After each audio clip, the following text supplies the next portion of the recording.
গন্ডায় ফিরিয়ে দেওয়া হবে। 50 বছর পর আমি এই মেরিট পদে আমার ভাইয়েরা, আমার ডাক্তার ভাই, আমার ছোট ভাইয়েরা আজকে আমাকে গ্রহণ করে নিচ্ছে। এটির চেয়ে সৌভাগ্য আমার জীবনে আর নাই, এটি সবচেয়ে বড় সৌভাগ্য। এই জন্য আপনাদের সবাইকে আমি ধন্যবাদ জানাই। বন্ধু সাথীরা, এই ডক্টরেশন বাংলাদেশ করতে গিয়ে আমাদের রংপুরে বহুবার আসতে হয়েছে, আমাদের নির্যাতন সহ্য করতে হয়েছে। তাই আজকের এই সম্বর্ধনা অনুষ্ঠানে বলতে চাই, যে সমস্ত চিকিৎসক বিগত দিনে বঞ্চিত হয়েছেন তাদের সেই বঞ্চিত থেকে তাদের যে অধিকার সেটা কড়াই গন্ডায় ফিরিয়ে দেওয়া হবে, আপনারা চিন্তা করবেন না।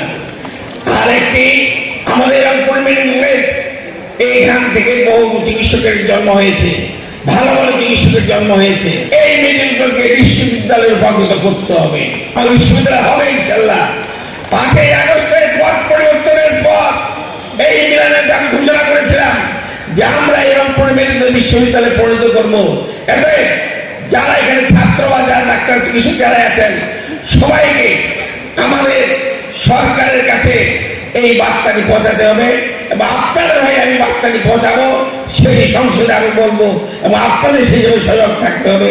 এবং আমাদের বর্তমান প্রধানমন্ত্রী, আমাদের প্রিয় নেতা জনাব, আপনারা সবাই জানেন আমাদের শহীদ জিয়া রহমানের জ্যেষ্ঠ সন্তান, আমাদের দেশ থেকে এবং খালেদা জিয়ার সন্তান, আজকের জাতীয় দল বিএনপির চেয়ারম্যান আমার প্রিয় জনাব তারেক রহমান।